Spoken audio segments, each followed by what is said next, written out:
Welcome back to Real Stories. Just a quick heads up that this program was created with AI assistance and uses a synthetic narrator. The content was reviewed and approved by Buddy Blake before publication. Information is believed accurate but should be independently verified. This program does not provide legal, tax, lending, or appraisal advice. Today we're hanging out with Buddy Blake and we're talking about something that honestly most sellers probably don't think about until it's way too late. Buddy, you had a situation recently that really drove this home for you, right? Yeah, so I represent sellers exclusively. That's my thing. I only work for sellers. And just this past week, we had a transaction where my seller got put in a really uncomfortable position. And it all came down to one question nobody asked up front. Who's the closing attorney going to be? Specifically, will they wire funds? Oh, wow.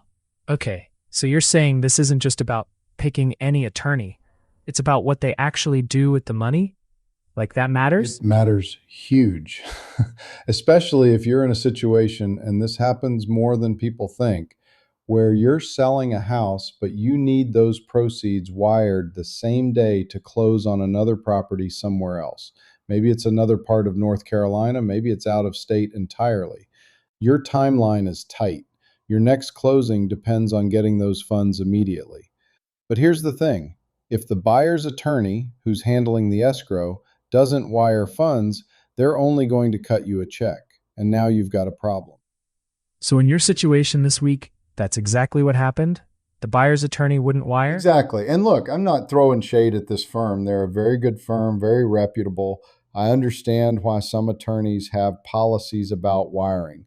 There are cybersecurity concerns, right? But here's the thing. There's cyber insurance now. Financial institutions wire money constantly for all kinds of purposes. So it's not like it's some impossible thing, but because we didn't know this policy up front, my seller ended up in a really uncomfortable spot. And honestly, my seller was upset, probably at me too, even though neither of us could control who the buyer chose as their attorney. Right.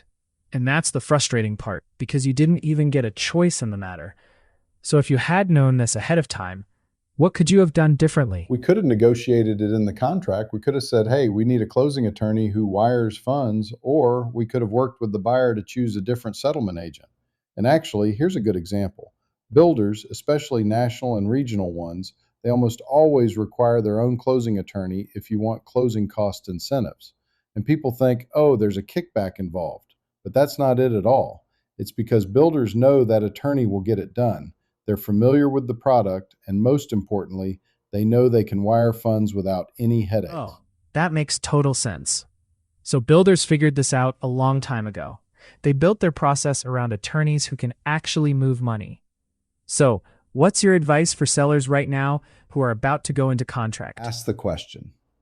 I know it's exciting when your house is about to go under contract, but ask, who is the closing attorney? And then dig a little deeper. Does that attorney wire seller proceeds to your bank or to another attorney or to a title company in another state? Sometimes it's even in their closing papers in small print, but by then it's too late because the buyer's already locked in their attorney. You as the seller need to understand that the buyer's closing attorney in North Carolina is handling your money. So know what they will and won't do before you sign that contract. And honestly, it might be worth adding as a condition of the contract itself. That's really smart. It's one of those things that seems so obvious once you say it out loud, but nobody thinks about it until they're in a jam. And if you're buying or selling in North Carolina, we've actually got some related content in the show notes about mortgage rates, employer-driven relocation demand, and even home equity strategies, all things that tie into your overall real estate picture. Buddy, thanks so much for sharing this. It's one of those conversations that could literally save someone a ton of stress. Yeah, absolutely. I mean, real estate transactions are complicated enough without surprises popping up at the last minute. Just ask the question up front. It takes 5 minutes and could save you days of headache. Real Stories with Buddy Blake. Thanks for listening, and we'll catch you next time.